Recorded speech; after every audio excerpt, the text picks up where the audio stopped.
Aquí comeza Afiando a Agulla.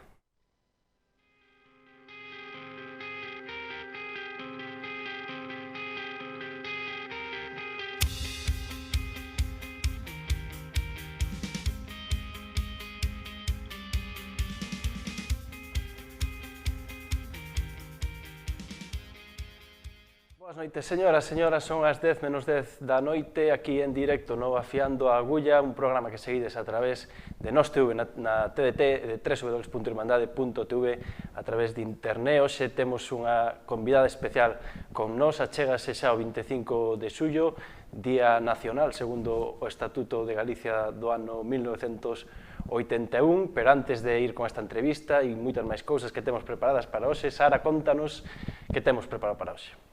Pois, como ben dicías ti, falaremos deses últimos movementos que se deron para a manifestación unitaria do día 25 de xullo. Falaremos tamén da visita de Rejón a Santiago de Compostela con esa breve entrevista que lle facíamos para Irmandade TV e tamén falaremos das declaracións de Pablo Iglesias sobre Cataluña e, como non, do pechacancelas da lista de Convergencia e Esquerra Republicana de Guardiola. Xa para rematar, estarán connosco os Tischetein para falarnos un pouquiño de como tocan, que música fan e como será a súa actuación nas festas do Apóstolo aquí en Santiago. Moitas gracias, Sara. Pois para abordar todas estas cuestións están con nos na mesa Millán Fernández. Boas noites, Millán. Boas noites a todos. Xosé Mexuto. Boas noites. Boas noites. Pilar Fernández, ben día. Ben, boas. Moitas gracias. Encantado que estés aquí. Encantadísima de estar aquí. Moi feliz. Contarás dese 25 de xullo ilusionante que estás aí... Con moita ilusión, sí. Estás aí traballando arriba. Deste lado da mesa, Aitor Bouza. Boas noites, Aitor. E Alfredo Puentes. Boas noites, Aurelio. Con todos os clásicos aquí na mesa. Sara, vamos con ese 25 de xullo a Nación Galega.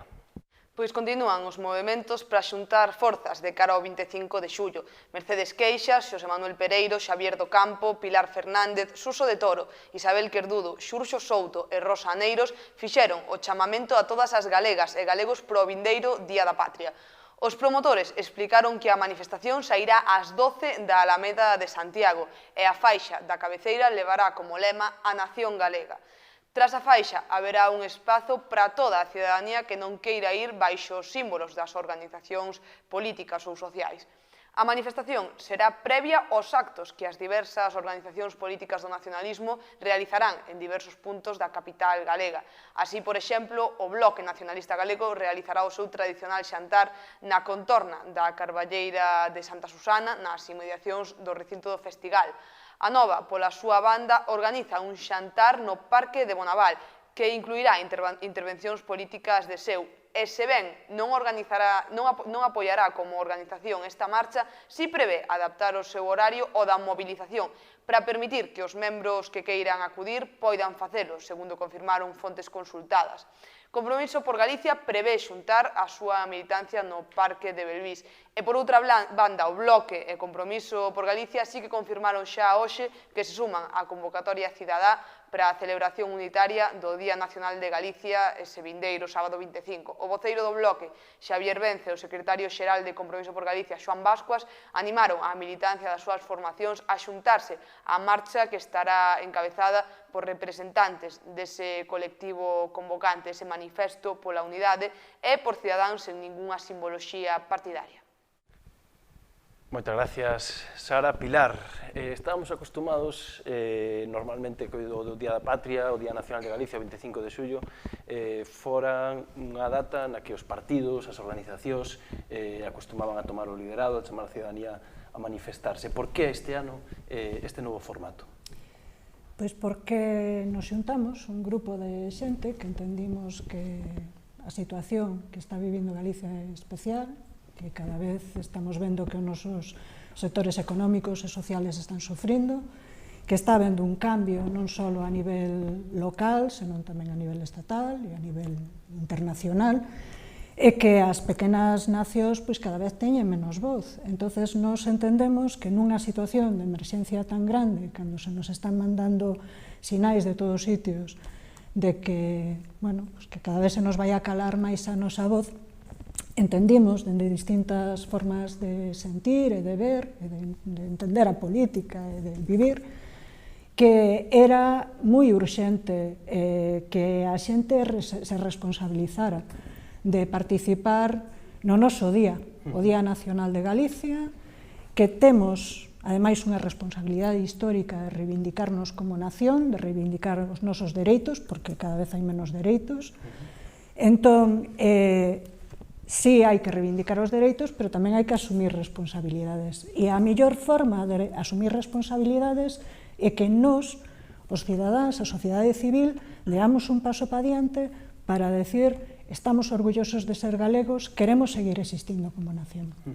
Os partidos, que papel xogan en todo isto? Porque ao final estamos falando de política, estamos falando de plantexamentos ideolóxicos, queredes que os partidos participen ou interlocución con eles? Contanos. Queremos que participe todo o mundo. Dende o noso punto de vista, as organizacións políticas, sindicais, sociais, son importantes. Evidentemente teñen unha importancia e non se lles pode quitar do medio así tan alegremente, porque non, son un vehículo, son un instrumento. O que sí é certo que son instrumentos que ás veces non recollen o noso sentir, é dicir, o sentir da xente do común, non? Entonces, si uns se identifican con uns, outros con outros tamén por sectores.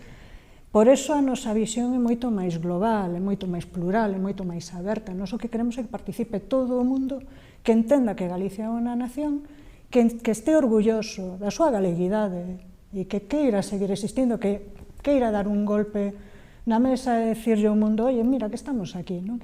Entonces, os partidos, nos fixemos un chamamento moi claro a todas as organizacións sociais, políticas, para que se integraran e asumiran que nós queremos ser os protagonistas, que a sociedade civil debe ser a protagonista, debemos encabezarnos eso. Porque é moi importante... Sí, eu personalmente entendo que a gravedade que temos social, a situación de gravedade social, implica que moita xente que estábamos alleos nin estábamos afiliados, temos conciencia política, evidentemente, pero necesitamos integrarnos e dar un paso adiante e ir hacia adiante. Gustaríame que isto non fora un diálogo entre Pilar e máis eu. Enseguida vos vou dar tamén a palabra para que plantexades preguntas ou para que debatamos, pero Pilar, ti fuches unha das persoas máis importantes na dimensión internacional da campaña de Yes Scotland, cando foi o referendo escocés pola independencia, coas dúas experiencias que ti tes como galega, que vive a experiencia galega, pero como galega tamén que ten participado dese xeito tan importante na campaña escocesa, que lonxe está Galiza de Escocia? Pois estamos a 50 anos, máis ou menos. A valoración que facíamos alá en Escocia é precisamente de que os escoceses eran unha sociedade adormecida, pouco implicada políticamente, sobre todo despois das épocas do thatcherismo, e que co debate do referendo de independencia reviviu, pero reviviu dun xeito impresionantísimo. Iso é unha revolución social que aínda agora está dando pasos para diante, e estamos vendo todos os días en Westminster que de 6 deputados do SNP pasaron a ter 56, e que en nada, por unha decisión de vontade nunhas eleccións, nas últimas eleccións, a forza da voz dos escoceses estáse sentindo en Westminster. De feito, acaban de noquear 4 proxectos dos conservadores, pois simplemente con decir que van votar que non. Co cual, eso implica, espérate, porque isto está cambiando, Westminster está cambiando. Entón, Escocia cambiou, a sociedade escocesa cambiou, a xente que non estaba implicada políticamente cambiou, pero a aprendizaxe máis grande que eu teño e eu que quero transmitir sempre en Galicia, porque a mí me preguntaban que pasa en Galicia, a mí dábanme un pouco de mágoa, claro, eu teño moitísimo interés, primeiro che preguntaban se eras catalán, logo, e cando decías, do norte de España, o noroeste, encima de Portugal, e lles explicabas, cando decías, pois eso, nación celta, entendían perfectamente o Camiño de Santiago, entendían perfectamente, pero había un interés grandísimo, porque temos moitísimas cousas en común cos escoceses, moitas máis das que nos pensamos. Entón, hai interés polo que pasa en Galicia, e iso é o que quero eu transmitir, que a experiencia escocesa, como tal, involucra a todos os sectores da sociedade, dende laboristas hasta socialistas, radical indie, é dicir, todo o mundo, os verdes, todo o mundo participou dun debate con distintos puntos de vista moi contrapostos uns aos outros. Un debate democrático, maduro. Totalmente. E o máis bonito, sobre todo, e para min é resañable, é o papel da muller escocesa, que pasou de ocupar un posto pasivo a ter un posto e unha voz impresionante. Incluso a propia líder do SNP agora. Non, ela é impresionante. Volvendo un poquinho xa cara aquí, cara a Galicia, dúas preguntiñas e así xa abrimos a mesa. Vimos por parte de algúns interlocutores, e isto inevitable, estábase falando da confluencia, as eleccións están moi perto, excesivos recelos se cadra sobre si isto significaba un paso previo a algo máis. Desde a organización, plantexándolo así, esta manifestación? Bueno, primeiro, a organización somos un grupo de xente que, como ben decía Xuse de Toro, somos como o exército de Pancho Villa, non? É dicir, hai moitísima ilusión, moi boa intención, moitas ganas de facer cousas, de que saia todo ben, pero realmente temos poucos recursos e somos un caos ás veces, porque a verdade, e é bonito, eso é bonito, unha experiencia fermosa, non? Nós non nos plantexamos eso de momento, é dicir, queremos focalizar o esforzo en facer este 25 de xullo un 25 de xullo histórico, que todo o mundo participe, ser máis integrador posible, atraer a xente que nunca, ao mellor, foi a manifestación, pero que se dá conta perfectamente, decátanse perfectamente da situación que estamos a vivir, entre outras cousas, porque o temos nas casas, no día a día. Entonces, eso, eu penso que é un debate que non está, eu sei que hai moita está enriba da mesa, está enriba da mesa. Os partidos están debatendo moita ansiedade, moita impaciencia, pero eu entendo que as cousas fanse con paciencia, focalizando e paso a paso. E nos a nos ese debate non nos toca, é un debate que teñen que dar as organizacións, que despois os cidadáns pois verán tamén. Sí, sí. Que escollen, porque con este lema da Nación Galega, con este lema a Nación Galega, imagino que aspirades a que todo aquel que se sinta incluído nesta nominalización, independentistas, galeguistas, efectivamente, incluso xente que non se define, e punto, non, simplemente se sinten galegos e queren celebrar o Día de Galicia. Unha pregunta moi rápido, son estas cousas que ás veces me preguntan por Twitter e polas redes sociais, e porque quede claro, vetouse alguén ou algo así, porque non sei que limpo aí, que si o independentismo, eu como independentista non me sentí vetado, no personal. No, bueno, son esas cousas que ves nos comentarios, había comentarios e demais, había xente moi ofendida, realmente vetar, nós non somos Israel para vetar a nada, simplemente somos xente que queremos facer e que ás veces por desastre organizativo fixemos as cousas con moi boa intención e que o que queremos que sexa unha manifestación plural, a convocatoria é pública, é aberta, todo o mundo debe darse por aludido, e sempre nun ámbito e nun ambiente de respeto e tolerancia total. A ver, Mexuto, que che dá risa? A mí non me dá ninguna risa. Nada. A mí me parece todo extraordinario. Non sei se foi polo meu comentario, medio rindo. Non, pola túa definición tan franca de independentista. Sí, no persoal, eu creo que máis ou menos me siga. Sí, non é sorpresa para ninguén, non? No, a mí me parece todo moi ben, Pilar creo que o explicou magníficamente. Creo que efectivamente estamos nun momento de protagonismo social, non? E eu o que fago é celebrar que ese protagonismo social neste caso se dea alrededor de, digamos, dunha idea como a nación, non? Como a nación galega, non? Con todo o que eso conleva, non? É dicir, máis unha vez, o afortalamento, digamos, do que ten que ser o espazo nacional galego, non? O espazo nacional de libre decisión, non? Bueno, nese sentido, estupendo. A única cuestión... Encuadrarse máis este ano se cadra, perdona, máis nesa definición, non? De espazo nacional que de manifestación nacionalista, ou non? Bueno, pero eso sería unha cuestión casi... Para politólogos, no, xa dunha retórica un pouco aburrida, non? Porque, claro, é dicir, vamos a ver, persoas que podan adherir unha manifestación que se chama Nación Galega, pois eu creo que está claro, non? É dicir, todo o mundo sabe que representa esa definición. A nación galega é unha nación, pois terá que ter os dereitos que a toda a nación ya existe, non? Non vai a ser unha nación, non creo que vai a ser unha nación de segunda, non? Será unha nación de primeira con todas as consecuencias, non? E dentro desas consecuencias o dereito a decidir, que que é un eufemismo do dereito a autodeterminación, que é un dereito que está recollido na legislación internacional, non? Eu creo que eso engloba pois, a moita xente.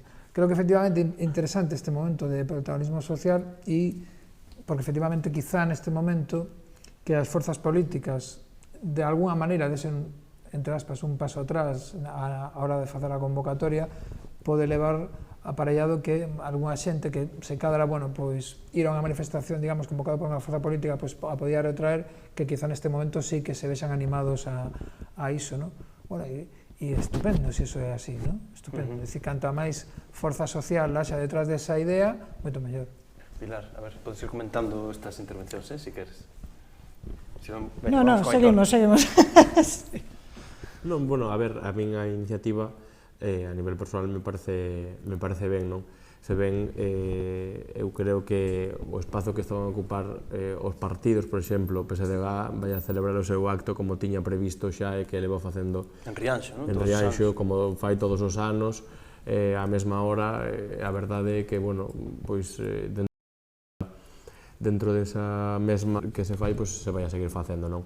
Pero respecto ao orgullo e da galeguidade que comentaba ela, eu a verdade é que me sinto completamente orgulloso de ser galego, de defender a nación galega e, polo tanto, os fundamentos e o que está detrás de xustamente esta convocatoria eu a comparto plenamente, non? É dicir, reivindicar máis dereitos e máis agora que se abre un debate profundo da modificación da Constitución que vamos a ter nos vindeiros meses, seguramente a partir das eleccións xerais, pois un debate de calado na nova remodelación do Estado. Eu creo que, bueno, pois que as eleccións de setembro parece que van a colocar ainda máis este debate van a poñer en riba da mesa e aparte eu creo que cun semana casi estaba esquecido e agora parece que volve a estar en riba da mesa, efectivamente, pero cun debilitamento tamén creo que de Artur Mas, que non ten nada que ver co Artur Mas que se presentaba ás anteriores eleccións, pero que si agora é bo que o resto de nacionalismos, pois tamén nacionalismos entendidos ou o resto de nacións, mellor ditos, para que non sexa identificado como tal,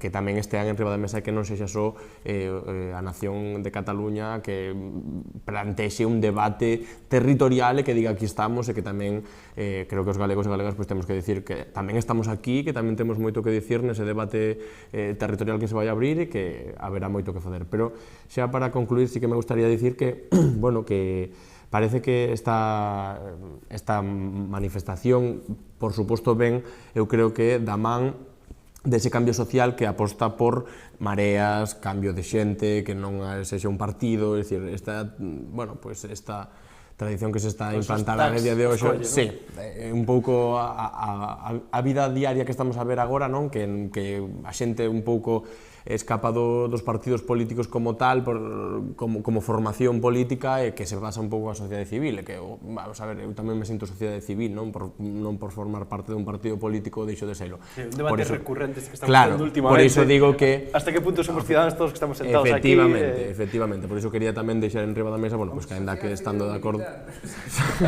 Non hai máis división, non? Millán. Clero, sí. Nada, parabenizar ao grupo promotor do Día da Patria, deste novo Día da Patria. Simplemente lembrar que, bueno, evidentemente, esta data creo que hai que facer un percorrido histórico para situarnos un pouco e coñecer o que foi e saber en que punto estamos e por que chegamos a este punto. Eu creo que, evidentemente, sabemos todos que naceu, bueno, que a primeira vez que se celebrou foi no 1920, non? Cas Irmandades de Fala, período antes da República, ese galeguismo histórico, etc. Logo veu a República, logo veu a dictadura, polo tanto, seguiuse celebrando no exilio e ao mesmo tempo na emigración. En ese momento foi cando tamén España institucionalizouno como Día do Patrón de España, polo tanto, rouboulle o galeguismo, non?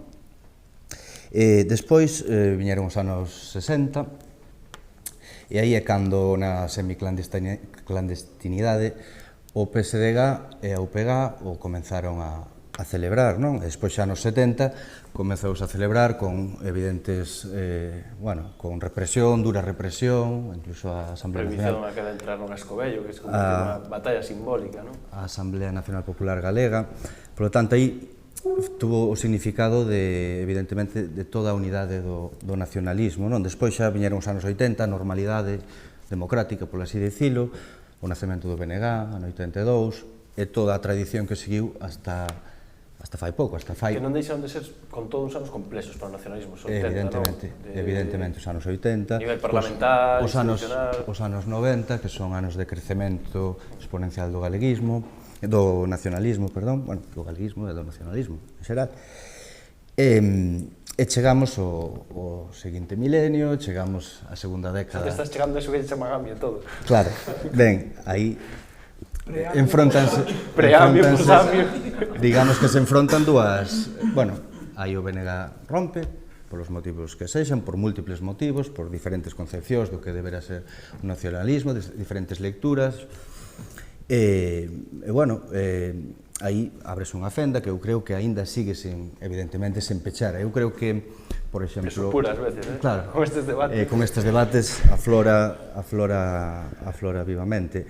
Evidentemente, por exemplo, a Nova desde a súa fundación, o 14 de xullo do 2012, xa apostaba, xa nese seguinte Día da Patria, celebrouno nun acto aparte, foi cando Xosé Manuel Beiras lanzou a proposta da Fronte Ampla, etc., pero celebrábase con normalidade. Ainda así nunca foi unitaria de todo, porque xa había organizacións independentistas, Causa Galiza, Nosopé, etc., que tampouco adherían sempre unitariamente. Por lo tanto, o da unidade, non sei, hai xente que cree que a unidade non ten por que ser un valor en sí mesmo sempre, en todo lugar, en toda fase histórica, en todo momento, e bueno, agora chegamos a un punto no que, eso sí, os partidos dan, por así decirlo, un paso atrás, hai un grupo promotor da cidadanía, da nación, polo tanto, que lidera esa proposta, os partidos van a apoiar, e benvido sexa, despois cada un fai as súas lecturas do que debe ser. Pero, bueno, creo que ese percorrido histórico é bon telo para saber de onde vimos, onde estamos e a onde imos ir no futuro. A ver, pedírame a palabra Alfredo e Pilar, que tamén me pedía, despois vas ti. Así Pilar vai dando algo tamén. Eu, así, en principio, creo que teño pouco que achegar, digamos, a este debate, porque é un acontecemento que non se move nas miñas coordenadas, digamos, non? Pero como vesti isto desde fora? No, claro, aí só iba, non? Aí só iba.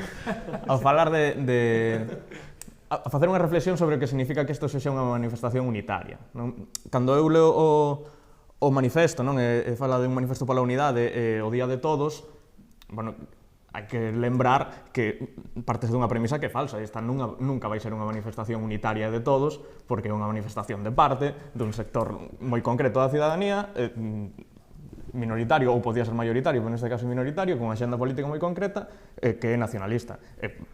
Por mí pareceme perfecto, vamos, pero hai que falar que cando se fala de unidade, se fala de unidade do nacionalismo, unha manifestación de unidade do nacionalismo, que, por certo, é unha manifestación que case sempre, ata a ruptura do BNG, coas excepcións que decía Millán dos grupos independentistas, case sempre foi unitaria. Se agora ten que volverse a facer unitaria é porque hai que ir pegando os cachiños nos que rompeu o bloque. É un amigo que creo que, e digo dende a distancia, ao sector nacionalista sí que debería preocuparlle, é que é o tema da insistencia na eliminación dos símbolos partidarios, non? Porque isto pode chegar á conclusión de que para a base social nacionalista agora mesmo concluíuse que os partidos que tradicionalmente defenderon esta postura están sendo máis un estorbo que unha axuda no proceso de avance do nacionalismo. Pois, non sei se é esa análise, a ver. Non sei se Pilar se quere mollar aí, pero... O concepto unitario é un termo moi mal expresado. Eso xa para empezar, é dicir, recoller, hai que tirarlle un pouquiño as orellas aquí os directores dos medios, porque si é certo que nos utilizamos mal a linguaxe, é dicir, non é unitario, queremos que sexa unha manifestación de unidade, pola unidade, unitario é, pois, efectivamente, de partidos, e é un termo que está moi mal expresado, e que realmente nos non queremos que se chame así, non queremos que se chame así porque non é así, nós o que queremos que sexa unha manifestación de unidade. E despois, me parece moi importante o que decía Millán do contexto histórico, porque unha das cousas que estamos perdendo precisamente é a memoria histórica, e é fundamental recordar de onde vimos, a onde vamos, o que somos realmente, e neste país hai moitas feridas abertas. Precisamente a sociedade civil, a función que temos é un pouco de sanar esas feridas. Non podemos afondar e seguir facéndonos dano, enriquecendo esas feridas, abrindo as máis, o que temos que buscar puntos en común nas que todos e todas esteamos de acordo. E me parece que neste momento hai razóns máis que suficientes para celebrar o noso día e decir somos unha nación, temos dereitos e eses dereitos queremos que se nos recoñeza, queremos seguir existindo. E entonces, nada de afondar nas diferencias, esa non é a nosa función. As organizacións terán que facer a súa análise e terán que valorar en que situación están, errores. Eu penso que as diferencias tampouco son tan malas porque son enriquecedoras. De eso existen dentro das propias organizacións tamén. A pluralidade, efectivamente. Exuto. Eu o que quería dicer, vamos a ver, esta manifestación xorde porque existe unha demanda social de unidade, digamos, no que poderíamos falar o espazo nacional, político, social, etc. É dicir, efectivamente, aquí se produciu o que comentaba Millán, é dicir, unha desagregación, por así decirlo, no campo nacionalista, e o que hai, claramente, hai unha demanda social importante, en sectores sociais moi importantes, de recomposición dese campo. Entón, ante esa demanda social, as forzas políticas poden adoptar distintas actitudes. Poden adoptar a actitude de pasar de todo, de facer ouvidos xordos a esa demanda, ou podes decir, bueno, pues vamos a ver como satisfacemos esa demanda. E nese sentido, que xa o dixen en alguna ocasión, creo que ten certo valor a decisión do BNG de, por vez primeira, desde a súa fundación, non convocar a manifestación do 25 de xullo, a manifestación do Día da Patria Galega, que é digamos, a maior movilización de masas que organiza o nacionalismo desde o ano 82. Bueno, entón, decide o bloque, bueno, de alguna maneira, pois, efectivamente, para favorecer esa apelación social á unidade, ¿no? Eso por un lado. E logo, por outro lado, evidentemente... Sobre o que comentaba Alfredo tamén. No, pero eso por un lado. Pero por outro lado, evidentemente, nós estamos nun país en que existen contradicións. Existen contradicións de clase e existen contradicións nacionais. Entón, claro, unha chamada á nación galega, eu xa sei que non chama aos 2,7 millóns de galegos, xa o sei, pero que, dicir, esa chamada é unha chamada á unidade, é unha chamada, ainda que non che guste, unitaria, non totalitaria. Aquí non se está chamando a todo o mundo, vale? Porque creo que existen contradicións, e como tampouco creo que os partidos, nin as organizacións sociais, xa sei que existe a retórica de que nos diriximos a todos, bueno, eso no fondo é falso. Ti te dirixes a un sector que pode ser máis ou menos amplo, e evidentemente isto se dirixe a aquel sector social que considera que Galiza é unha nación e que como nación ten que ter dereitos. En política todos sempre queren dirixirse a maioría, evidentemente hai que gañar a maioría. O día en que as contradicións desaparezan, xa iremos todos. Ti tamén estarás invitado. Sobre a fase...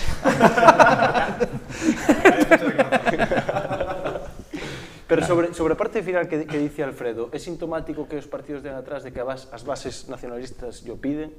Non están contentas coas súas direccións? O que hai, efectivamente, eu creo que eso somos conscientes todos, o que hai unha insatisfacción coa desagregación que se produciu, non hai felicidade, non? Vale, entón as forzas políticas teñen que buscar determinado, en fin, teñen que procurar a felicidade do persoal, non? E a felicidade do persoal pasa por unha recomposición do campo. Que se pode conseguir, estupendo. Que non se pode conseguir, pois non se poderá conseguir. Creo que o repaso histórico que fixen antes viña un pouco tamén a conta de que, precisamente, desde eses anos 80, onde o BNG nace ata a segunda década do século XXI, houve unha tradición de celebrar estes días nacionais pola soberanía e polas liberdades nacionais galegas, que iba moi asociada precisamente á unidade de partido que había alrededor do BNG, non? Pero eso cambiou, entón as tradicións tamén poden cambiar. Eu creo que é enriquecedor que se manifesta a pluralidade.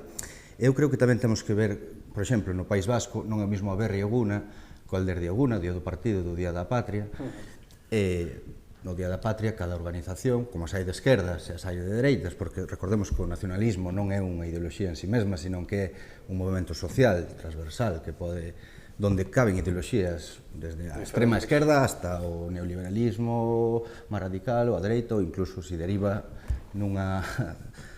casi nunha patoloxía, pois sería casi, pode Sí, derivar pero para en aqueles que fascismo, teñen, non? digamos, a visión nacional popular, solo existe un nacionalismo. Vale, pero, claro, aí está o tema, non? Aí está o Que debate, aí está o debate. Hai diferentes lecturas do que debe ser o nacionalismo, por eso eu non vamos a abrir este debate hoxe. Claro, Xa por te vi, eso xa te non- vi con ganas.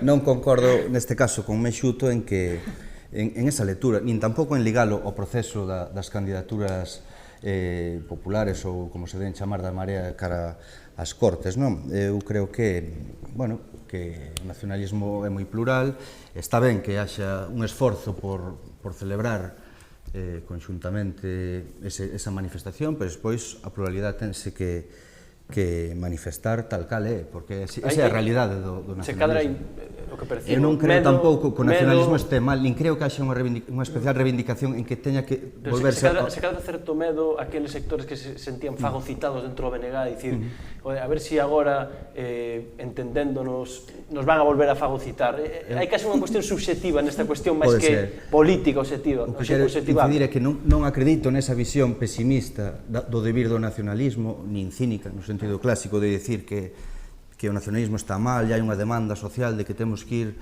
unidos para esconder por detrás que hai que facer unha unidade no político. Eu creo que non, que o nacionalismo está ahora mesmo tan ben, ou sea, como en épocas que igual facía tempo que non estaba. Máis transversal, non? E con expresións, e con alcaldes, pois temos un alcalde nacionalista na Coruña, temos un alcalde nacionalista en Santiago, que desde o ano 36, no caso de Santiago, desde o ano 80 e pouco, non había. Entón, eu creo que, bueno, que habría moito que seguir debatindo, pero que en eso discrepo con Meixuto. A ver, Pilar, logo... Varios puntiños moi breves. Primeiro, hai que agradecer a todas as organizacións, evidentemente, e efectivamente o Bloque pois dá un paso atrás, entende que debe ceder a voz á sociedade civil, o cual agradecemos moitísimo, porque nós íbamos así un pouquiño a ver que pasa. Damos máis seguridade. É de agradecer, se agradece evidentemente, igual que a todas as organizacións, asociacións, agrupacións, os que queiran participar e que se integren a esta convocatoria, o noso enteiro agradecemento e total agradecemento. Espera, por outra parte, eu quero reivindicar o carácter lúdico e reivindicativo. Isto ten que ser unha grande celebración.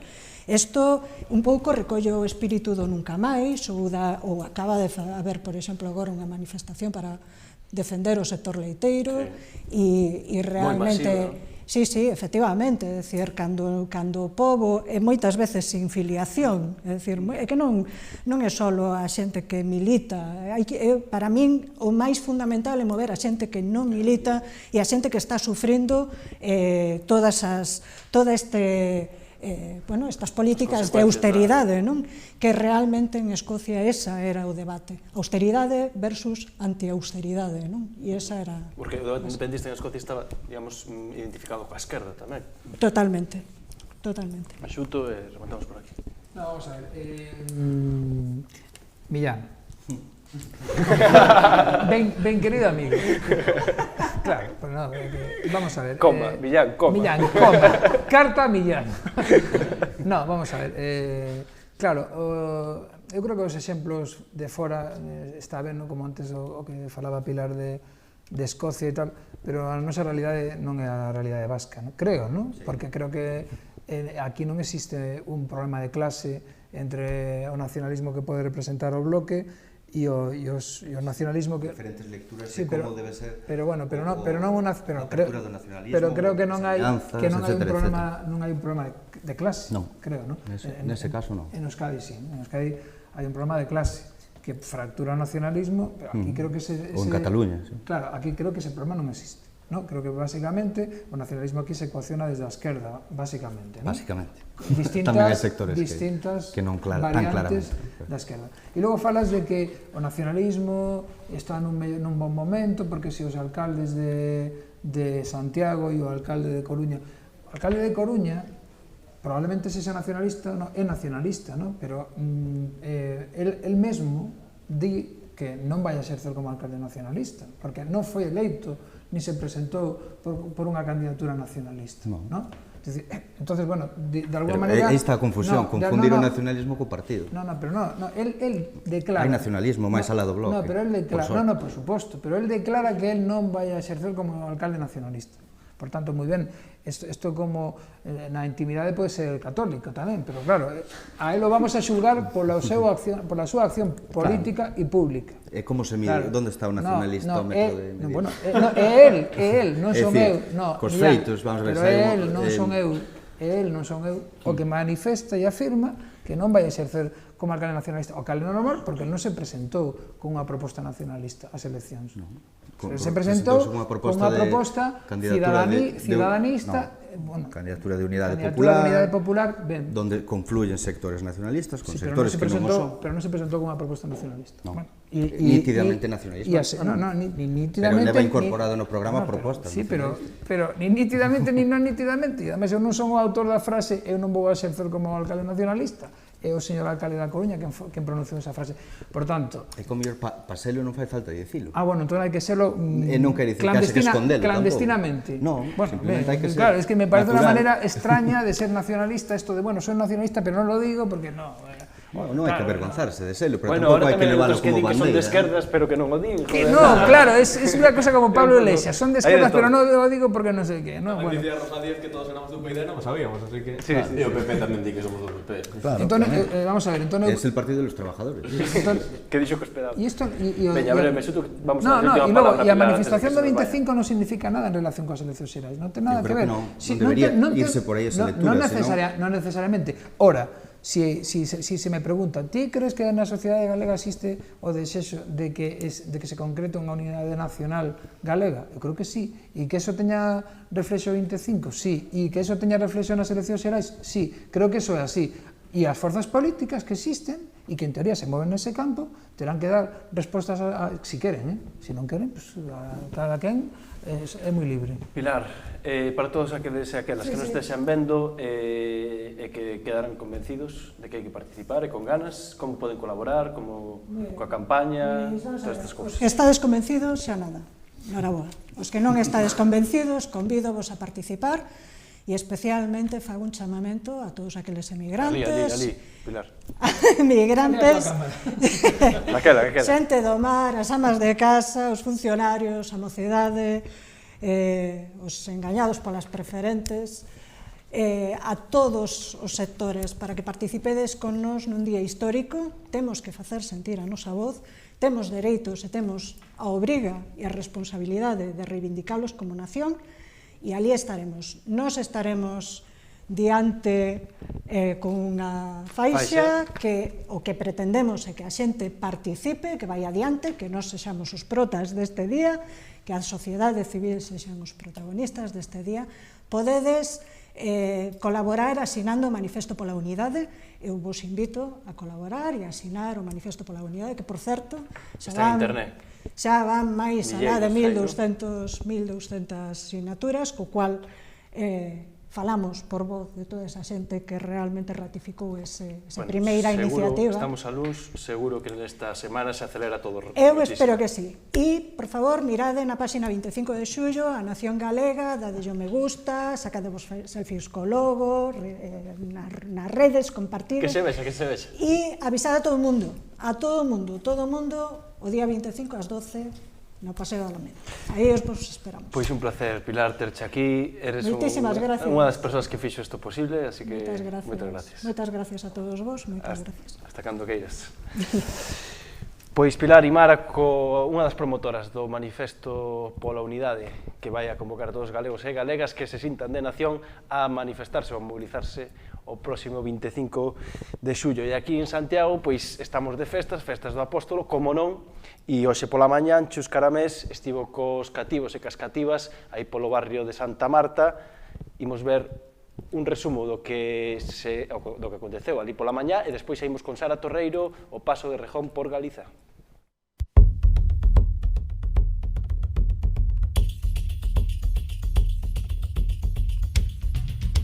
Carmela, son tío Lobo e voute papar! Empapou a Carmela con 7 cobertores e todo. E así é como tío Lobo pode chame ás nenas e os nenos que son no jallaos mentireiros e caprichosos. Pero vos sodes no jallaos? Non. Mentireiros? Non. Caprichosos? Non. Por non teñades duda que tío Lobo é vos amigo. Gustamos? Sí. Pois un aplauso.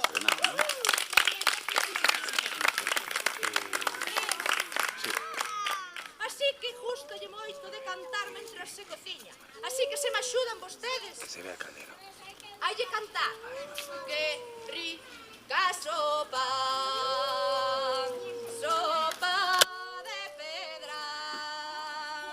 E remexere a pedriña, ferver menuda ancheta. Eu, se lle queredes botar unha pataca para espesalo, a mí non me importa, Non me importa. Pero tedes? Tedes pataca? Sí, pero algo, se tedes unha pataca que vaiades tirar, que non vos faga falta para nada, Tedes unha pataca que vaiades... A ver, ven aquí logo. Dalle, por da casa de gestal, dile que canta, Que rica sopa, sopa de pedra, e remexere a pedriña, ferver menuda chenta. Bueno, pois acabamos de botar unha contada, acaban de coñecer toda esta rapazada o meu avó Casiano, que era listo como un año e grande como un día sin pan, e que daba moi bons consellos. A min sempre me aconsellou moito pequeña. Xa sabedes que os avós e as avoas vale máis o demo por vello que por demo. Moitas cousas e son tesouros que hai que descubrir. E convidamos un pouquiño os rapaces a que descubran os seus avós e as avoas e lle pregunten cousas que teñen moito que contar, como acaban de descubrir do meu fantástico avó. Estamos outro día, estivemos o sábado en Sar, hoxe estivemos aquí en Santa Marta e os xoves estaremos na fantástica festa na Romaría Cativa que se fai en Bonaval cunha chea de actividades. Nos estaremos cos nosos xogos, con noso Airaxán de Veleira, que é unha ludoteca de xogos artesanais feitos con estas maus, con cousiñas que temos a mau, e vai haber música, obradoiro, xogos, unha festaza, vaya, que é o que se merece, que é o que hai esta semana. Pois moi ben, viñeron varios rapaces, a contacontos foi espléndida, e bueno, creo que foi bastante ben, estiveron rindo por aí, entón, creo que gustoume moito, a verdade. Parecenme moi interesantes porque se dá a oportunidade de que se utilicen os espacios públicos que hai na cidade, e tamén é unha forma de crear comunicación entre tanto que os nenos como que as persoas que veñen máis maiores. Creo que se debería facer moito máis.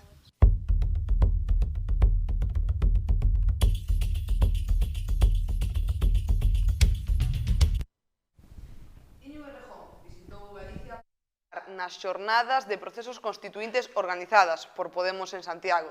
Errejón reflexionou sobre a hipotética unión do seu partido coas Mareas e dixo que se siguen dando pasos, pero que nun país diverso hai que facer acordos e propostas diferentes.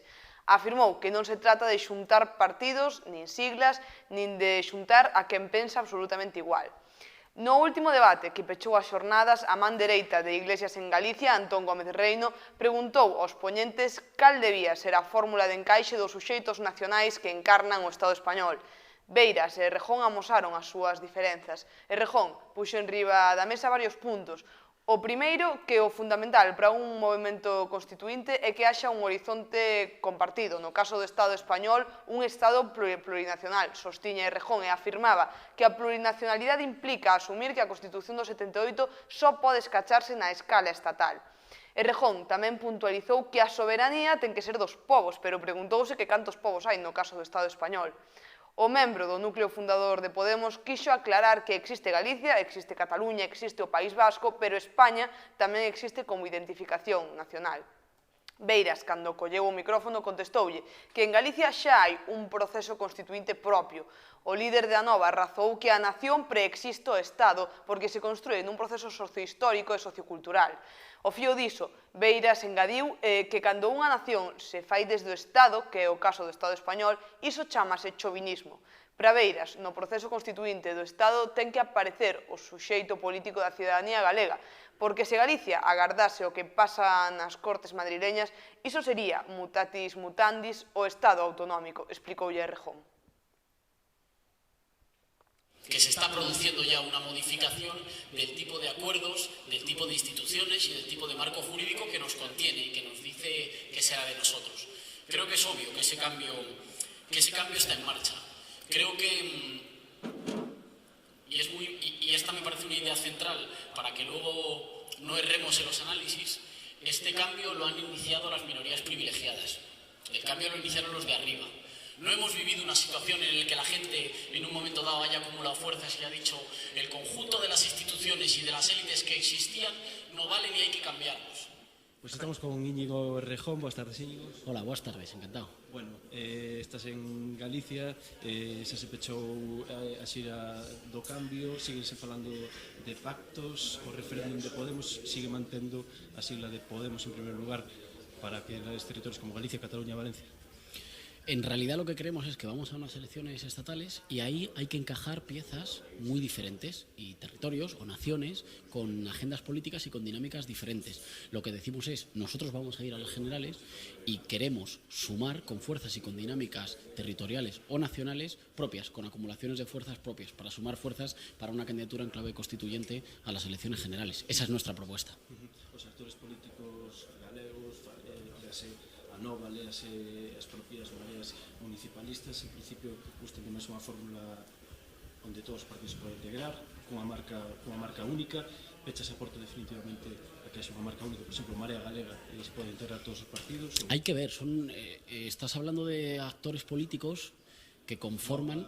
Claro, que conforman un espacio, un espectro de cambio muy amplio y muy diverso, muy variado, del que nosotros formamos parte y del que nuestra gente y la gente de Podemos en Galicia forma parte. Y ahí creo que hay sensibilidades diferentes. Yo creo que tiene que haber un proceso específicamente gallego de construcción de una candidatura de cambio, pero también creo al mismo tiempo que hay que ser capaces de levantar una candidatura que concurra a las elecciones estatales con posibilidad de ganarlas. Tenemos entre nosotros la posibilidad histórica, que se da pocas veces, de que se le puede ganar a los partidos principales del régimen, se le puede ganar a los poderosos, y para eso hay que sumar fuerzas. Ahora bien, esa suma de fuerzas, que para nosotros, ya lo hemos dicho muchas veces, no es la suma de etiquetas, ni es la suma de la izquierda, sino la suma de las mayorías sociales empobrecidas y que han visto cómo se les expropiaban las instituciones para ponerlas en servicio de unos pocos, tiene que respetar un horizonte diverso, como es el que se da en un Estado plurinacional, en el que hay que hacer encajes diferentes en realidades políticas diferentes. Nuestra propuesta es para eso. Podemos va a las elecciones generales y nuestra propuesta es federemos esfuerzos en realidades políticas diferentes y en escenarios diferentes. Xa última, en territorios como Madrid, Castilla, León, Castilla-La Mancha, Podemos insiste que só quere a súa sigla, abre as portas a outros manifestos, outras correntes, a que se sumen a esa sigla para non facer unha sopa de siglas. Si se acorda de Galicia con outras forzas políticas, non se está incluído nese digamos, erro que Podemos non quere cometer de suma de siglas. Bueno, por una parte, nosotros estamos diciendo que en las listas con las que concurramos a las elecciones generales falta gente, faltan elementos de la sociedad civil, de los intelectuales, de los profesionales, faltan gente, sectores e individuos muy prestigiosos. Una parte del éxito de las candidaturas municipalistas no ha sido solo que fuera mucha gente que pensara igual junta, ha sido que han sido capaces de presentar figuras, candidatos que se han puesto al frente, que han sido capaces de conectar con sectores muy, muy diferentes. Queremos seguir dando pasos para que eso pase en nuestras listas. Pero con respecto a la segunda parte de la pregunta, realidades diferentes exigen un trato diferente. La concepción plurinacional del Estado en el que vivimos exige darle respuestas diferentes a, ya digo, a realidades diferentes. Creemos que somos un vector fundamental del cambio político, pero también reconocemos que hay escenarios políticos diferentes, con dinámicas propias. El caso gallego o el caso catalán son ejemplos muy nítidos. Y en esas realidades y en esos escenarios, el tipo de acuerdos y el tipo de sumas o de multiplicaciones, mejor dicho, para ganar, tienen que ser diversos. A las cosas diferentes se les da soluciones diferentes. No, a vosotros, obrigado. Pois Íñigo Errejón, personaxe fundamental para comprender o nacemento de Podemos e o que a día de hoxe é Podemos tamén. Había moito interés en saber nesta visita, a ver se iba a ser unha visita que supuxera un achegamento á Nova, neste caso, sustanciada na figura de Beiras, pero, bueno, despois de moita insistencia nos canutazos, non nesta peza, sino noutra que subíamos o domingo, parece claro que de pasos adiante, pois non, ningún. A verdade é que eu escoitei a peza que subiche desas redes e o que mostrou Errejón novamente como xa fixo en moitas ocasións, foi a súa soberbia. Porque non sei se te estaba contestando a ti ou a quen lle estaba contestando, pero cando di que el normalmente contesta respostas que responde con preguntas que lle deixan responder así no seu ton agradable e completamente soberbio, e demostrou realmente o que son, o que habitualmente nos teñen acostumados. E o que tamén quedou evidenciado, polo menos... Porque todos estamos buscando que nos dixera, sí, non, hai isto... O que pasa é que sempre o que fan, din moitas cousas, pero palabras baleiras completamente de contido que non din nada. Vos ites a presentar en Galicia, bueno, entón o proceso que hai en España é moi bonito, está precioso, é dicir, un discurso magnífico, pero non dixo nada. E, polo tanto, é o que se dedican. Quedou claro que van a facer? Sí. Evidentemente van a ir coa marca Podemos. Non chegan a un acordo aquí en Galicia porque non queren perder a súa representatividade como Podemos, porque non queren ser partido, pero son partido, non queren ter estrutura de partido vello, pero teñen estrutura de partido vello, non queren ter Comisión Nacional de Garantías, pero en Galicia lles dimite. É dicir, é ao final o mesmo de sempre, son as mesmas persoas de sempre, pero que ao final cambiaron de partido. En vez de ser en Esquerda Unida, pois se presentaron por Podemos. E como non lles gustaba agora ao plantexamento que se estaba a facer, se lles estaba a caer este castelo de naipes que estaban a construir, porque pois nos territorios onde hai unha identidade propia, como pasa aquí en Galicia, pois lles van a dicir que non. Eu creo que se veu claramente a Berte Beiras nas declaracións que fixo, que están tamén colgadas. Beiras parece que estaba cómodo, verdad? Nesa situación. Sí, estaba cómodo porque ao final que se estaban facendo as preguntas máis complicadas eran a él estaba un pouco sen saber, a velas vir, intentando defenderse de algo que realmente ao final crearon eles, porque foron eles os que dixeron que sempre confluirían a voz da xente, que non se presentaban nas municipais porque querían escoitar a xente, pero cando aquí en Galicia se lles di que vai a xente, xa non queren. Que casualidade, non? É dicir... Notase que estades respirando agora, Aitor? Non, digoche porque un momento onde Podemos xogaba coa dialéctica de vamos a superar o PSOE, e o PSOE parece que sintes a gusto como dicindo, bueno, vai irnos peor que nunca desde o 78, pero, que igual gobernamos. Non, pero é que eu creo que máis que temos ese respiro non, é que xustiza. É dicir, o que se está demostrando a día de hoxe é que todo iso que venderon non era máis que demagoxia, non era máis que propostas completamente validas de contido e que era un discurso que estaba moi ben na tele para facer oposición, pero que para gobernar nada querían saber, para construir nada querían saber, e para falar de cousas serias tampouco, porque o único que se dedican é repetir sempre a mesma mensaxe. Se o PSOE fixo non sei que, se o PSOE fixo non sei canto, pero propostas xa se fixo. Presentaron unhas e despois cambiaron as outras completamente. O ton co PSOE reduciuse, non pasou daquilo que se dicía ao principio de PSOE casta... Sí, pero xa estamos vendo o que están a facer en Asturias. En Asturias agora dixeron que ao mellor votaban co PP para forzar unha terceira votación, cando Esquerda Unida mesmo lle dixeron que recapacitaran esa postura porque non podía ser, pero que están ameazando con chegar a votar ao Partido Popular en Asturias. A ver, máis opinións. Millán, despois Alfredo. Non, unha reflexión sobre esta visita de Íñigo Errejón, sobre o feito de que semella de que cando, bueno, podíase pensar que esta viaxe iba a supor un achegamento, máxime habendo un acto público con Beiras, pois que semella que non hai avanzos e despois tamén Íñigo Errejón foi moi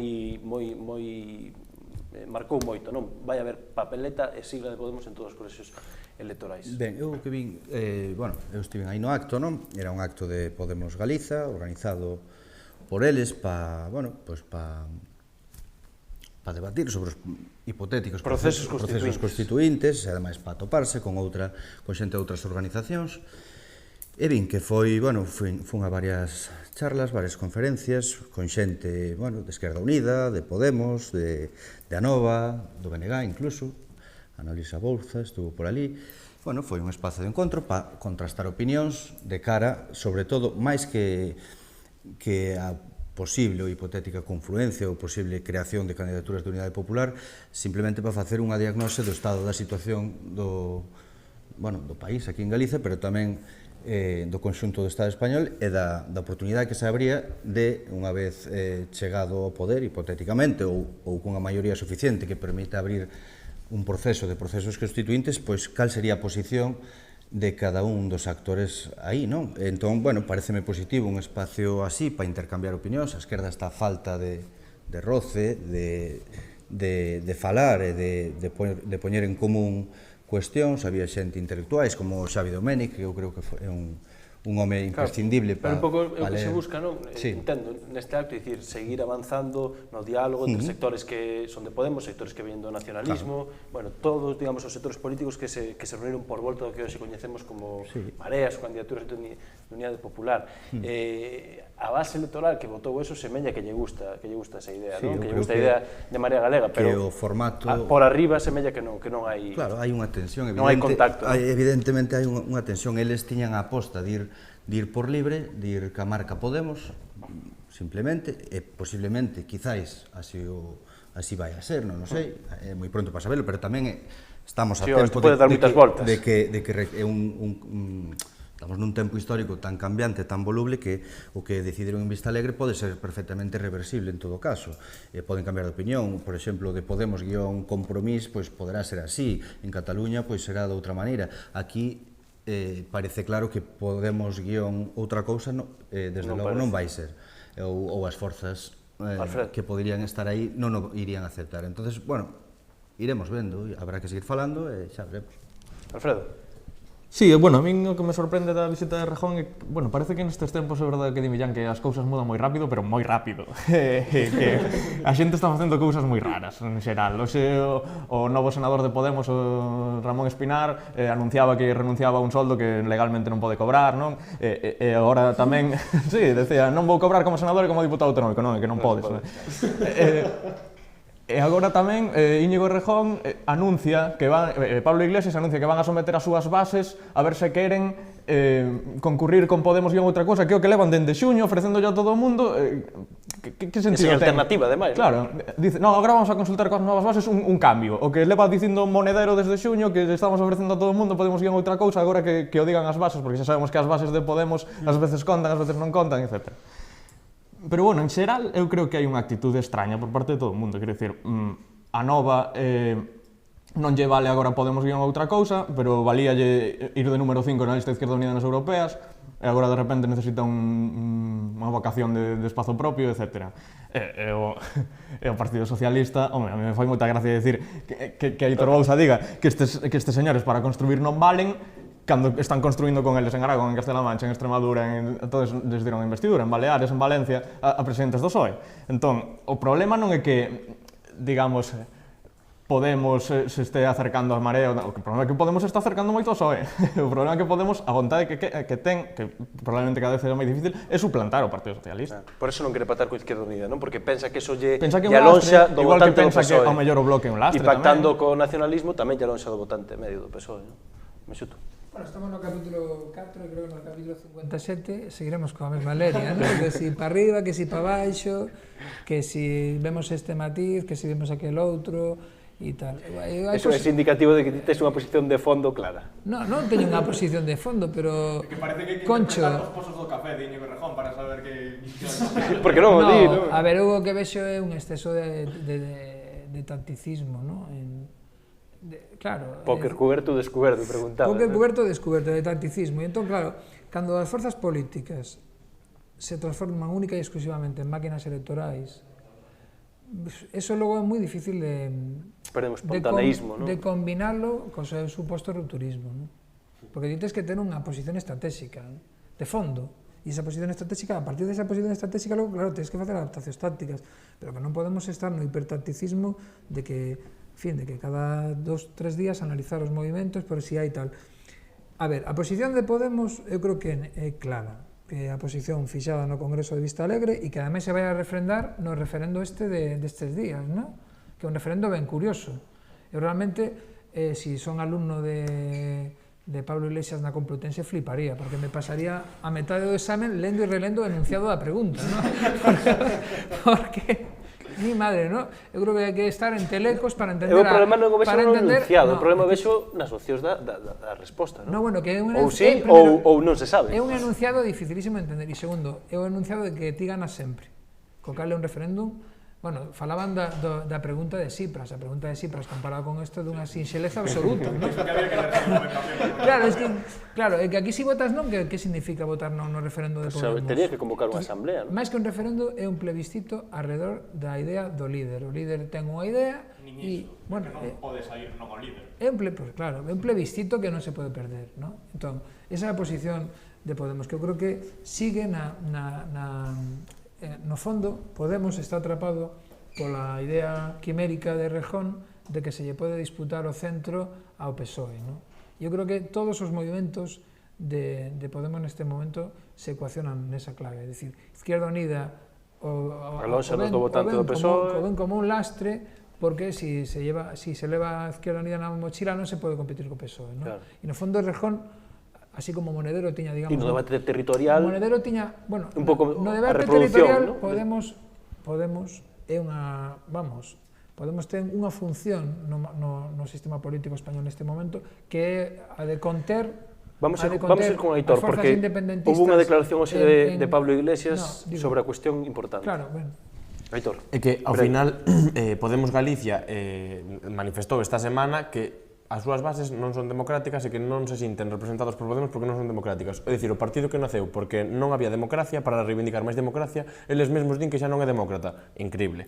E xa, como para rematar, decía Mexuto que, claro, que se converten en máquinas electorais. Non, é que naceron como máquina electoral. E sí, gobernaremos con eles, por suposto, cun pacto de goberno en moitas comunidades autónomas, onde se pode e onde poden eses proxectos confluir cos socialistas. Pero non quere decir que vayamos a tener un cheque en branco para gobernar con Podemos sempre. E que non quere dicir tampouco que non vaya a criticar a soberbia que tenta tanto Pablo Iglesias como Íñigo Errejón, que son os líderes que máis ou menos teñen un calado mediático que é evidente, non? Bueno, pois agora sí, imos con Sara Torreiro, xa último tema antes de entrar cos Tischetein, porque Cataluña volve a estar na senda informativa. 27 de setembro, eleccións plebiscitarias, segundo o presidente da Generalitat, eleccións autonómicas, segundo o presidente Mariano Rajoy. Temos lista do presidente, con Junqueras, co ANC, co Unión Cultural, e a nova de hoxe, Sara, a incorporación de Pep Guardiola. Pois sí, a nova de hoxe esa incorporación de Pep Guardiola e tamén as declaracións de Pablo Iglesias que levantaron bastantes bochas en torno a esta cuestión. O secretario xeral de Podemos, Pablo Iglesias, considerou hoxe que se Cataluña inicia un proceso de independencia de xeito unilateral con declaración de independencia e lei de transitoriedade, abriríase unha situación que non dependería do goberno, senón da aplicación da xustiza. Iglesias deixou claro que ele está a favor do dereito de autodeterminación, pero insistiu en que este é inviable xurídicamente coa actual Constitución. Por iso, defendeu que se abra un proceso constituinte que vai máis alá dunha reforma da Constitución.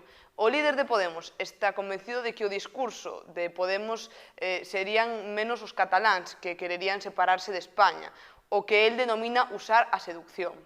A Iglesias parece moi respetable que a lista de Esquerra Republicana e Convergencia nas eleccións catalanas apeche o adestrador de fútbol Josep Guardiola, porque neste país pode facer política todo o mundo, dicía Iglesias.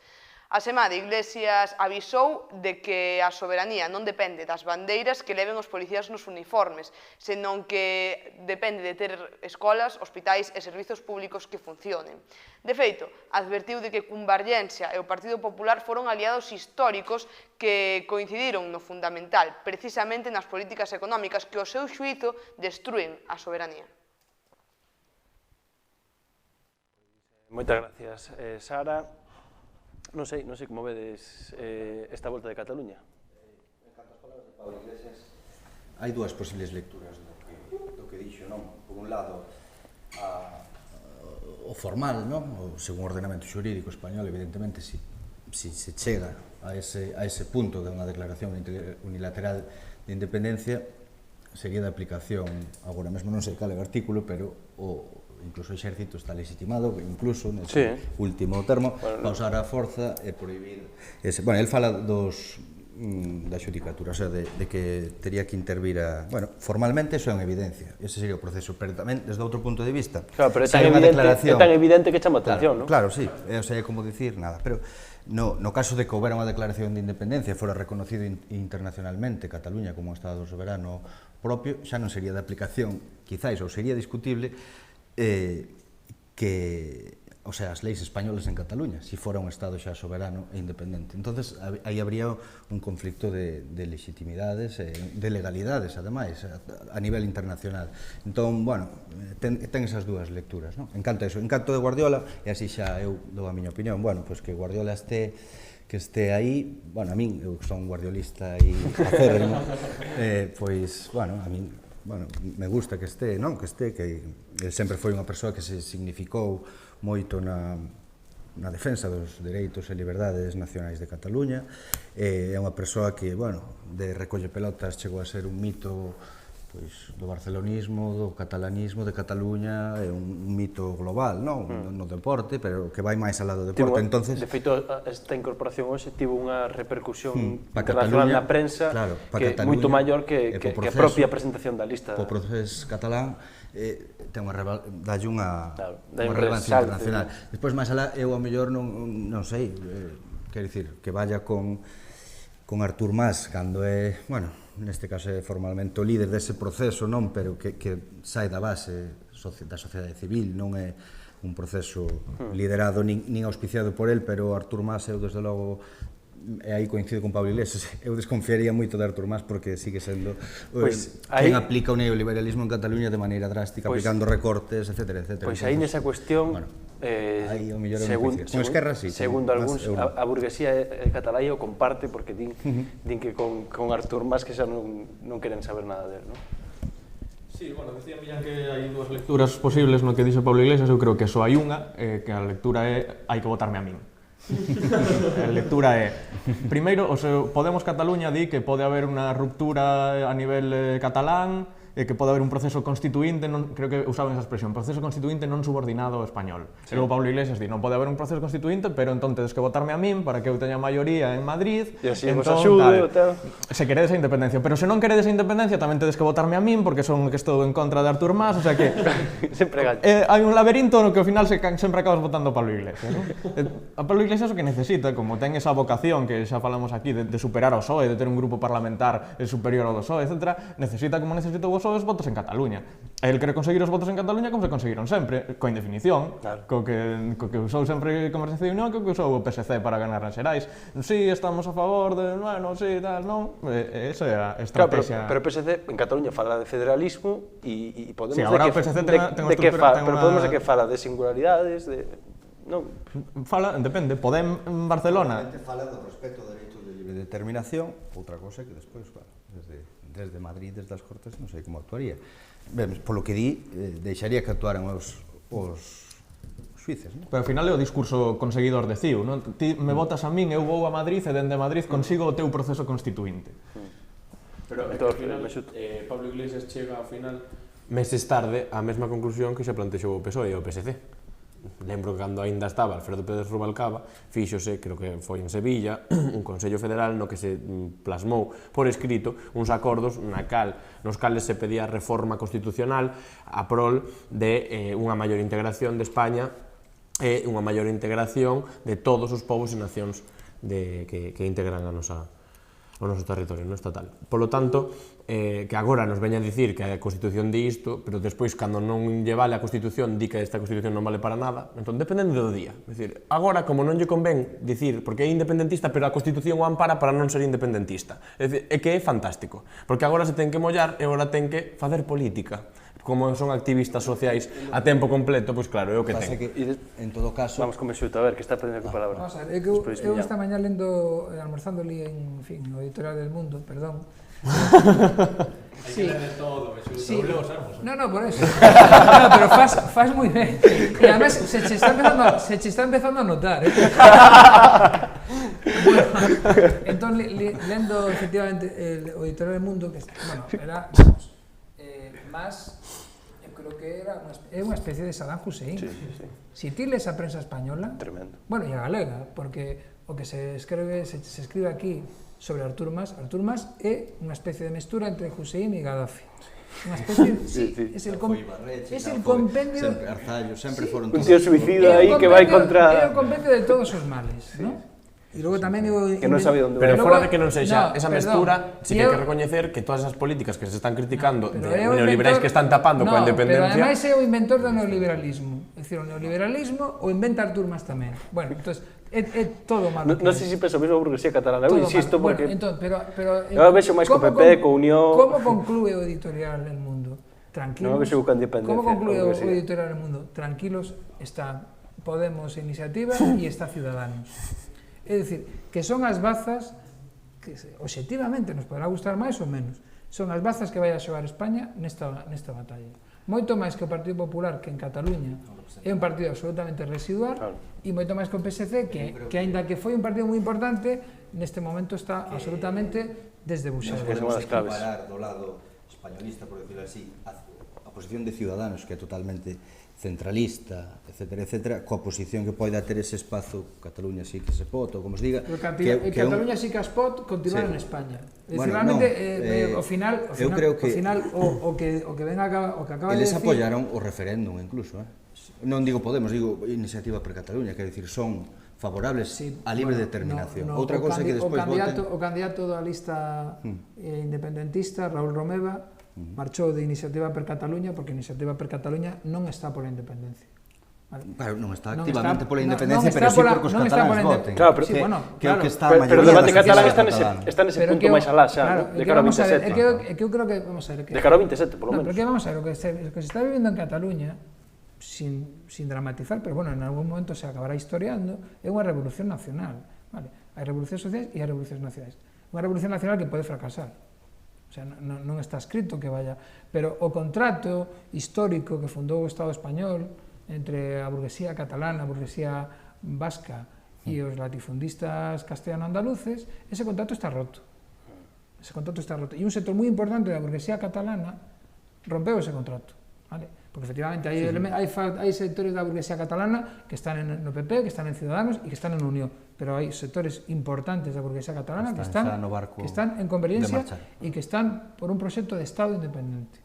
Entón, eso crea unha situación... Un Estado independente, é dicir, hai xente que está por un Estado dentro de Europa e incluso por un Estado federado a España despois tamén. Sí, pero por un... Pero bueno, claro, que a clave está, creo que ten confederado. Penso que ten dito Iñaki Gabilondo, que non é sospeitoso para nada, Iñaki Gabilondo non é sospeitoso de independentista, penso que ten dito varias veces moi ben que en Cataluña non é que é anti-españolismo, simplemente que hai toda unha xeración que vive a marxe, dir que olla esa realidade administrativa española como que olla a realidade administrativa da Unión Europea. Levamos un mes e pico falando... En Girona... Aurelio, levamos un mes e pico falando na provincia de Girona, penso que foi nas últimas eleccións, por primeira vez en 20 e pico anos que un partido estatal conseguiu representación no Congreso. Entón, claro, que esta é a realidade de Cataluña. Pero levamos un mes e pico falando de Grecia. Grecia, hoxe, na Unión Europea, é unha comunidade autónoma. Casi nin comunidade autónoma. Casi unha diputación. Casi unha diputación. Ten a súa autonomía, está intervida directamente. Casi unha diputación. Entón, claro, Cataluña dice, bueno, nós que vamos a ser unha subcomunidade autónoma dunha comunidade autónoma, é dicir, vamos a participar na Unión Europea a través de España? Non. Participamos... O debate de Cataluña non é por Europa. Non ten nada que ver Europa no debate de Cataluña. Pero agora está entrando... que falla a burguesía catalana, sí. É dicir, nós participamos no mercado interior español, participamos no século XIX, a burguesía catalana colleu medo co proceso grego. Existían varias moedas circulando no Estado español e o mercado español non está bonificado. A peseta se que era no século XIX, que era o euro daquela. Entón, ese proceso de globalización na Península Ibérica se esgotou e agora se está noutro proceso de globalización. Entón, a burguesía catalana, parte da burguesía catalana, dice, bueno, pues por que non vamos a participar como un Estado como Dinamarca, como Holanda nese proceso? En lugar de participar como un apéndice de España. Vale. E iso eu creo que o que está un pouco acontecendo. E logo, claro, despois non é só a burguesía, logo hai elementos, efectivamente, que, bueno, de esta esquerda republicana, etcétera, que poden representar sectores, non direi que populares, porque Esquerra é un partido que tampouco que teña unha gran base, digamos, nos sectores populares, pero para rematar, digo que en todo caso, o que di a esquerda, que vai desde Podem, Iniciativa per Cataluña, Procés Constituent, hasta a CUP, que non está nese espazo, pero evidentemente está tan á esquerda ou máis, seguramente máis, é máis alternativo, por dicirlo así, está máis pola ruptura no social e no nacional e na reclamación da soberanía, parte da idea de que a soberanía é popular, o sea, para ter soberanía nacional, o sea, que son inescindibles e que o concepto de soberanía vai ligado, vencellado directamente a que as clases populares, o sea, a xente do común, sabes o teña problema? acceso Que ese discurso teria sido moi gañador para Podemos, porque senón non hai no soberanía. caso de que as CUP tuveran entrado nesa lista do presidente, por así dicirlo, da sociedade civil. Pero o feito de que ao final as CUP quede fora, claro, a ver quen lle discute a CUP o seu carácter anticapitalista e ao mesmo tempo independentista, a ver quen é guapo, non, por así dicirlo, que en Cataluña di, non, isto é incompatible. Oiga, pues mira, a CUP é cuarta. Entón, ao final a foto final de como o independentismo se apresenta, claro, vai quedar por encima do PP, as CUP e do PSC, en principio, segundo as enquisas que está vendo.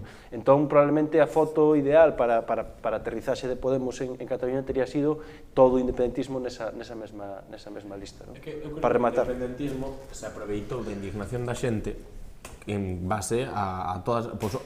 Vía de escape frente á crise. Vía de escape, porque o que se plasmou aquí nas mareas se plasmou en Cataluña co independentismo porque era a forza en contra do Estado, pero do Estado tal como estaba configurado. Pero a xente... Sí, da monarquía, efectivamente, de todo o conxunto, efectivamente.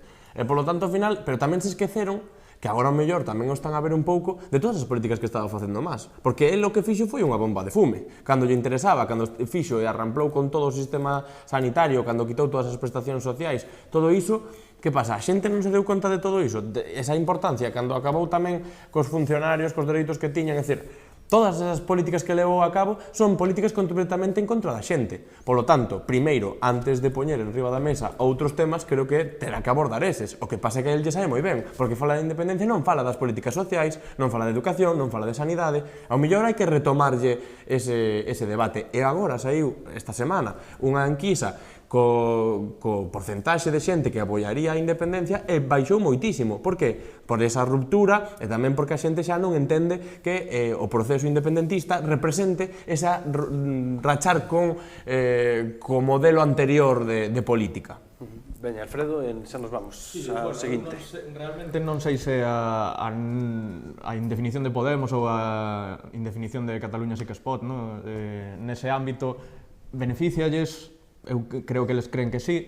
O que estou de seguro é que non é cosa que decía Aitor é que perxudica Artur Mas, porque Artur Mas quere convertir estas eleccións as eleccións dun único eixo, de eixo independentismo non independentismo, e esta nova forza, digamos, que introduce o eixo esquerda-dereita por outra banda, non? Eu tampouco comparto visións así tan mecanicistas, ou non sei como dicilo, non? Como dicía Mexuto, que esta candidatura en Máis Ciudadanos son as bazas que está a xogar España para frustrar... Que é España? Sí, o mundo. Serán as bazas que se xoguen se a xente os vota. No, claro, pero as élites xogan esas bazas.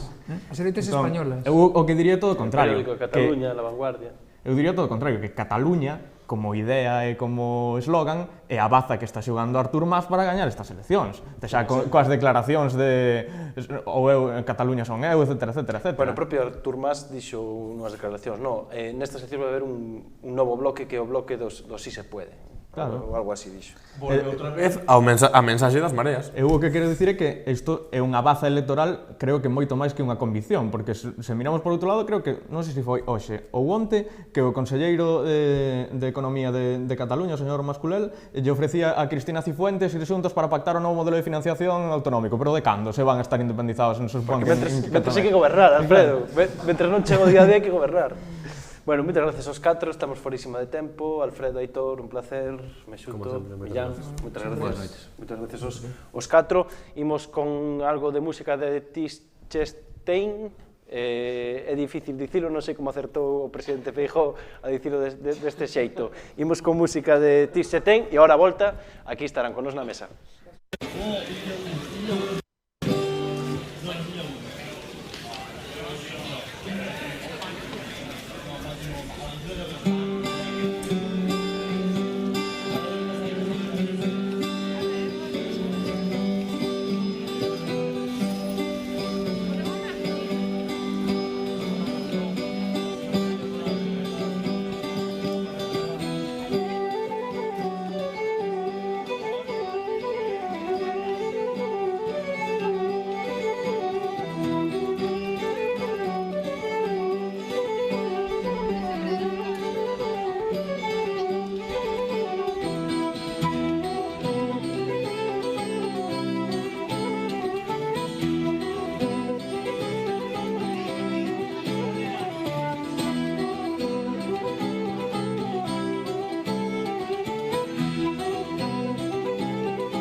Tischetén é unha emerxente formación de músicos galegos que, partindo da música popular, achéganse dun xeito natural tanto ás tradicións europeas como ás novas tendencias musicais atlánticas. Unha tímbrica caracterizada pola cor do vento e a vigorosidade das cordas sustentada nunha rica base rítmica. O resultado, un son sincero, orgánico e moi envolvente. Unha das cousas que fixo que o seu nome soase ao ancho e alto de Galicia foi que o presidente da Xunta, Alberto Núñez Feijóo, tivo algúns problemas, como Aurelio fai un anaquiño tamén, para dicir o seu nome.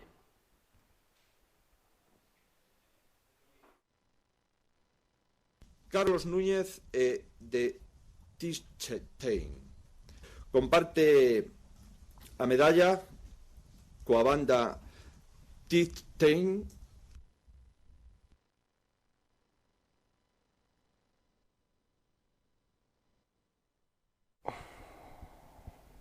Pois unha grande declaración que quedará para a historia do presidente Núñez Feijóo. Xavier Agra, boas noites, que tal? Boas noites. María García, que tal? Boas noites. Boas noites, os dous. Bueno, imagino que polo nome do vosso grupo sodes do PP.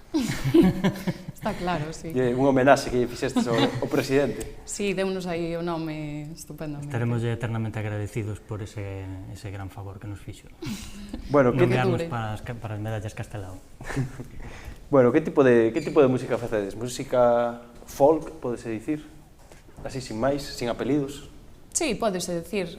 Baseámonos sobre todo na música tradicional, non só galega, sino de outros sitios, pois bueno, máis ou menos o que nos gusta. Bebedes moito de Escocia, de... Sí, Francia, Escocia, os países nórdicos tamén tiramos moito por aí. E bueno, basicamente escollemos a música que máis nos guste, non nos importa moito o sitio, desde logo, sí, damos importancia a eso, que sexa un pouco tradicional, damoslle nos unha voltiña e, bueno. Porque ti, María, estás co violín, se non me engano. Sí. E o violín, bueno, pois é un instrumento que asociamos a cada máis coa música, non sei, celta, galesa. Sí. Celta, bueno, tamén a música galega pode ter esas orixes celtas, pero... Sí, bueno, eu como moitos violinistas así galegos, pois vimos un pouco máis do mundo clásico, pero bueno, sí que hai máis miras, entón, bueno, todos descubrimos así a música chamada celta, non? E, bueno, sí que nos gusta e bebemos moito de aí. Bueno, saber, como se foi construindo Tischetén? Pois supoño que como todos os grupos foi un proceso que levou así bastante tempo. Habría que decir que, bueno, non somos un grupo así moi... Tardamos moito tempo en formarnos como grupo e, bueno, como di o noso compañeiro guitarrista Gonzalo Goás, así de coña, di moitas veces que somos unha cuchipanda, non? Pero, bueno, sí, tardamos varios anos, coñecímonos en sesións en Compostela e foise estabilizando, fomos formando así pouco a pouco. Claro, porque vos parabades moito nun bar moi coñecido aquí en Compostela, na zona bella, que é o Bar Gramola, non? Non sei se... Bueno, eu polo menos sentí un pouco asociado a esos encontros no Gramola, non? Non sei se incluso ao principio empezastes a tocar de maneira un pouco... Quedamos para tocar o mércores. Sí, era todo moi espontáneo, realmente queríamos tocar, facer sesións e foi un pouco como nos fomos coñecendo. A verdade que nos coñecimos todos prácticamente eso, tocando en sesións a través da música, non? E, bueno, despois o mellor víanos alguén e decía, bueno, porque non vindes tocar a tal bar, noutro sitio, tal concerto en Santiago, fora de Santiago, e, pois, fomos construindo así un pequeno grupete. Sí, máis ben deixámonos levar, non? Porque tampouco teñamos así moita pretensión, pero bueno. Pero vos empezan a chamar de sitios... Sí, algo así. Foron saindo, sí. Estamos vendo aí un momentiño a xenda cultural, bueno, a xenda das festas, non? Do Aposto, porque vades estar o día 22, e dicir, pasado mañá, ni máis ni menos que na Praza da Quintana. Pois sí. Sí, unha sorpresa, verdad? Sí, a ver, é un reto, non é un reto porque decides, sí, vamos a estar na Quintana, non sei. Así, pois é un reto, non? Como músicos. Sí, a verdade que é moi emocionante poder tocar na Quintana, non? Sobre todo sendo de Santiago, pois vai ser unha oportunidade para que nos vexan así amigos, familiares, fora un pouco da gramola, non? No contexto dun escenario. E despois tamén está o tema de que, claro, a Praza da Quintana está moi asociado ao folk de toda a vida en Compostela, non? Antes ali era onde tocaba Milladoiro en tempos, ano si ano tamén, e despois onde se facía o Festival Folk Cidade Bella, Entón eu e o resto do grupo temos esa plaza moi metida nas nosas vidas, non? Vimos moitísimos grupos folk ali por primeira vez e case se podía dicir que se estamos no folk se debe un pouco aos concertos que vimos ali na Quintana, non? Quimpón, sí, é un concerto Quimpón, non? Sí, pero teremos os amigos, que temos moitos amigos e moitos familiares que nos irán ali a ver, entón... Sin problema ningún. Creo que calquer cousa que fagamos lles valerá. Bueno, vou facer unha pregunta que sempre lle fago aos músicos ou aos grupos que veñen por aquí, que se tedes aspiracións de vivir desto, se é posible vivir desto. Bueno, un tema delicado, sí. Non sei. Gusta sacar así temas delicados para que a xente reflexione, non? Porque ás veces dame un pouco a sensación de que pasa co audiovisual, pero me parece que pasa algo semellante coa música, non? De que parece que o tema gratis e tal, pois é o que ten que ser, e ao final estamos falando, bueno, vos ben o sabedes, canto costan os instrumentos, non vou a dicir o que nos costan as ferramentas, non? Pero as horas que lle dedicas, os desplazamentos... Sí, eu creo que moita xente que non se dá conta efectivamente da nosa realidade, pero bueno, eu a miña polo menos é que é difícil, é moi difícil vivir da música, si que hai xente que o pode, que o consigue, pero bueno, a duras penas, eu, a experiencia personal que teño, que son amigos así cercanos, é difícil, é duro e traballan moitísimo, e eso sempre pendente de buscar concertos. Claro, pero a partir desa dificultade que se plantexa, bueno, eu son consciente desa dificultade, pero vamos a dar todos os pasos necesarios para... É un reto para moita xente, pero bueno, é unha vida, creo que dura, e non todo o mundo consigue, non? Porque a maior parte dos músicos, bueno, non sei Xavi que dis ti, pero bueno, complementan con aulas, con clases, bueno, con outro tipo de actividades. Xavi? Sí, a verdade que é un tema bastante... daría moito que falar. E recurrente, non, entre músicos? Sí, hai países, por exemplo, Francia, nos coñecemos algo o caso de Francia, estivemos ali algunha vez, e por... O Festival de Florian, Estivemos, bueno, non exactamente como ti, Chestín, pero bueno, en distintos proxectos, estivemos... Por los bares. Estivemos en Burdeos, en Lorient e tal, e polo que nos contaban os músicos dali que coñecimos franceses, en Francia sí que hai un apoio do Estado á industria musical e aos grupos, non? Bueno, tampouco teño todos os detalles de como funciona, pero, por exemplo, creo que hai grupos que si chegan a un mínimo de concertos ao mes, o Estado subvenciónaos ata certo punto, non? Entón, cando non tocan, reciben unha especie de subsidio. Bueno, é como un exemplo de que hai países... Bueno, unha certa seguridade, claro. Claro, no que se aposta por eso e de alguma forma... Porque non sempre podes estar dando concertos, non? Terá que haber unha época do ano que estás ensayando, preparando as cancións... E todo eso non se pode monetarizar, por así dicirlo, non? Claro. Eu creo que en Francia hai un sistema moi bo no que o Estado decide apostar polos grupos franceses e os que demostran unha certa... pasan unha certa como estándar de calidade pois que se mide neso en número de concertos, a partir de aí o Estado subvenciona, dalles unha especie de axuda e entón eso permite que se poden dedicar a música todo o ano e ao final, como creo que xa levan un certo tempo, pois con ese sistema, pois os grupos que saen de Francia, bueno, María tamén pode dicir, son impresionantes, son moi bons e bueno, e apostan un pouco por eso. É como apostar polos sectores productivos propios, pois é unha cousa así parecida. Entón aquí iso, claro, falta, non? Estamos anos luz de todo eso. E o mellor, claro, en casos... Seguimos lo vendo como unha festa, non? Sí, incluso nos cando empezamos a tocar nos bares, moita xente nos miraba así un pouco en plan, que facedes aquí e tal, non? Sí, incluso molestaba ás veces, non? Sí. Si eso ao cruzar a fronteira cambia totalmente outra realidade, sí.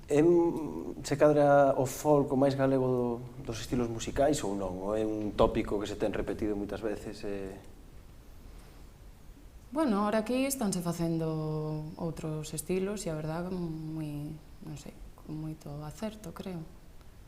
Non sei, tampouco é que viva ahora unha etapa super esplendorosa o folk, creo que non, todo o contrario, hai outros estilos que están pegando máis potente. O indie... Por exemplo, sí, o pop, o indie está arrasando, non? Por aquí temos Super 8 ata que escampe... Claro, sí. Non sei, creo que vive así unha etapa delicada ahora non sei, Xavi, que opinas? Creo que a música tradicional pode adaptarse a calquer, o sea, calquer estilo pode coller, beber da música tradicional, non? Podes ir ao rock bravú, ou ses, ou Dios que te crío, pois que cando lles gusta e lles apetece, creo eu, dame a impresión que collen cousas da música tradicional. E eu creo que sí. Os instrumentos, non, ás veces. Ou coplas, ou melodías, ou, sí, ou meus diplomáticos, pois, tiñan moito, pois, do que, creo eu, do que, sí, en cancións dos diplomáticos vías coplas da música tradicional. Eu creo que... Pero despois non son os concertos que máis hai, non? Os que máis se apoian, igual, e é curioso, porque en todas as aldeas hai unha agrupación folclórica, todos os nenos van a tocar a gaita, van a tocar a percusión, pero, bueno, despois parece que non... Pois se buscan outras aplicacións. Sí, non sei. Bueno, contádeme, que retos tedes para o futuro? O día 22, xa o dixemos, vades estar aí na Quintana ás 9:30 da noite, onde máis vos podemos ver ao longo do Brao e no futuro? Pois temos outro concerto nun festival, a verdad que ahora mesmo non sei onde, Xavi. Perto de Pontevedra, o día 11 de agosto. No Gramola, veremos vos. Na Gramola, esperemos seguramente. comezar agora, sí, a temporada de verán. Claro. E no Festival Feito a Man tamén. Tocaremos máis cara agosto. Si, a mediados de agosto. E en principio que... E sí, é o que temos. Bueno, pois nada. Estaremos seguindovos aí atentamente. Nada, eu particularmente o mércoles pasareime por ali, as 9:30 non, pero bueno, porque estarei aquí. Cando podas, Aurelio. Pero nada, verémonos por aí polo Gramola ou polas festas aí do Apóstol, polos bares e polas rúas. E moitas gracias, Aurelio, por traernos aquí. Nada, a vos por deixarvos liar. Xavi, María, moitas gracias. Moitas gracias. Bueno, pois nada, aquí estiveron con nós Xavier e María dos Tixetén, que poderedes ver o mércores ás 9:30 da noite na Praza da Quintana, e bueno, pois por debaixo tamén ao longo do programa puideste seguir o que vai ser a programación das festas do Apóstol que van a durar aquí en Santiago os próximos 15 días. Pois nada máis, isto foi o que deu de sí o Afiando a Agulla de hoxe luns, mañá máis aquí ás 10:15. Boa noite.